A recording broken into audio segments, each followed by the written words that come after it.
আমাকে সম্প্রতি একজন একটা প্রশ্ন করেছিল, একটা সাজানো গোছানো সংসার ভাঙার জাস্ট একটা কারণ দেখাও তো।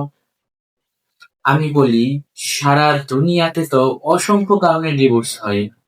কারো শারীরিক সমস্যা, কারো অর্থনৈতিক সমস্যা, কারো মানসিক সমস্যা থাকে, কারো পারিবারিক সমস্যা থাকে।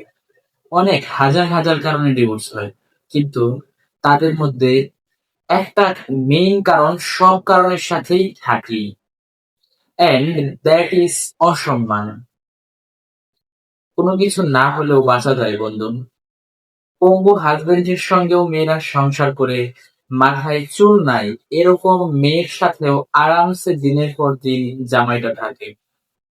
কিন্তু নারী বলো আর পুরুষ বলো, যদি অসম্মান করে না ভাই, জায়েজ নাই, থাকা যায় না। আয়নার দিকে যখন তুমি তাকাবা, তুমি নিজের মাথাটা ডাউন দেখতে পাবা। এটা নেওয়া যায় না ভাই।